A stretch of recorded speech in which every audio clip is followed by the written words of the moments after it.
Welcome back to the NW Sportscast. It was a rough day for Mariners baseball yesterday as Seattle dropping game 2 of their 3-game series against Detroit. They had already dropped game 1, and so the Mariners officially out of first place, once again out of playoff positioning, and once again they are now in the hunt. We knew it was going to be tough yesterday. Skubal is a really good player, a really good pitcher. I believe he's leading the AL Cy Young odds. But George Kirby, a good player too. So it was going to be a tough game, but it was going to be a game that we thought was winnable, right? I mean, Kirby versus Skubal. It's a battle of aces, a battle of Cy Young candidates, and Kirby is a Cy Young candidate even after the loss with 3.13 ERA. He's been very good this season. Unfortunately, Mariners could not get the job done. Kirby slipped up a little bit. He allows 7 hits, just the 3 runs, and he does strike out 7, but a pair of home runs really did him in. The Tigers, Wensiel Perez, he lifted a home run in the top of the first, and then in the top of the fourth, Jake Rogers, the backup catcher, he crushed a home run. Cal Raleigh for the Mariners put the Mariners on the board with a 2-run bomb in the bottom of the fourth to make it 3-2. But then in the top of the ninth, the Tigers, they walked the first 3 guys, and unfortunately, Jose Hernandez not able to get the job done on the mound. Mariners lose 6-2 to the Detroit Tigers. They fall to 59 and 56. They're still just 3 games above 500, and of course, after getting off to such a good start, we swept the White Sox. We did lose 2 of 3 to Boston, but then we took 2 of 3 against Philadelphia. It looked like maybe we were back. We had won 6 out of 8. Now the Mariners 6-5 in their last 11. I wouldn't say we are officially scuffling, but we have lost once again 3 in a row, and these losing streaks are just starting to become a part of the game. I guess Cal Raleigh probably player of the game. Yeah, it's tough, but I'm looking at the stats right now, and it's not great. Let's pull up the standings. Because again, I want to update it pretty much every day. This is worth updating on. Houston has taken control of the AL West by half a game. They're at 59 and 55. Meanwhile, the Mariners at 59 and 56. Texas, they are in third place at 54 and 61. They're 5.5 back, and then Los Angeles 9 games back, and the A's are 12 back, so they're pretty much out of it.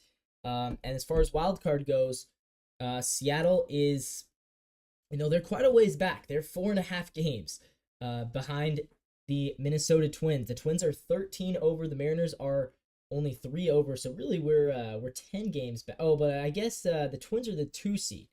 Yeah, because the Yankees and Baltimore are tied right now atop the league, and so it is actually Kansas City. We are 4.5 games back of Kansas City. Now we do have a tiebreaker over Kansas City. That could come into play if we were able to catch them, but we're 4.5 back.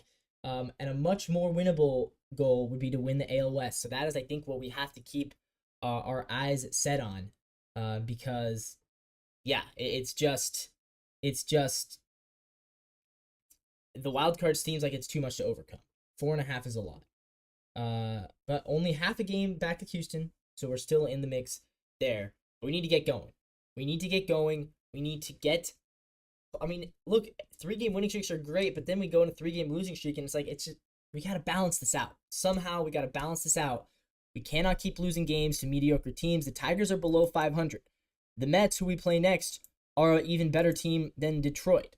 The Mets are actually above 500. The Mets are in the playoff position, I believe, or maybe not. The Mets are half a game back of the wild card right now in the NL. They are 6 games above 500. So the Mets are a better team than us. That is going to be a difficult game. Yeah, so today's game, it's at 6:40 p.m., so it's a rare Thursday night game against the Tigers. It'll be Brian Wu taking on TBD. So the Tigers yet to announce, have to take advantage of a game like that. Brian Wu is a better pitcher than whoever TBD is. And then meanwhile, Houston, they do not play. So if we win today, we will be back in front of Houston. If we lose, we'd be a game back. Other notable games to watch: Angels taking on the Yankees.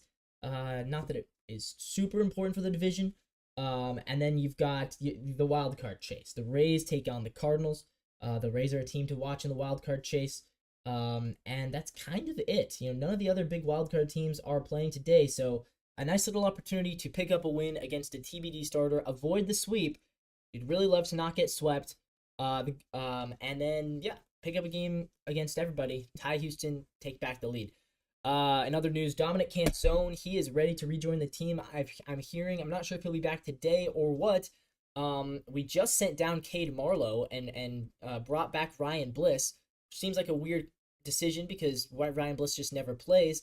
I feel like you should probably just send down Ryan Bliss for Dominic Canzone. That seems like the right call to me.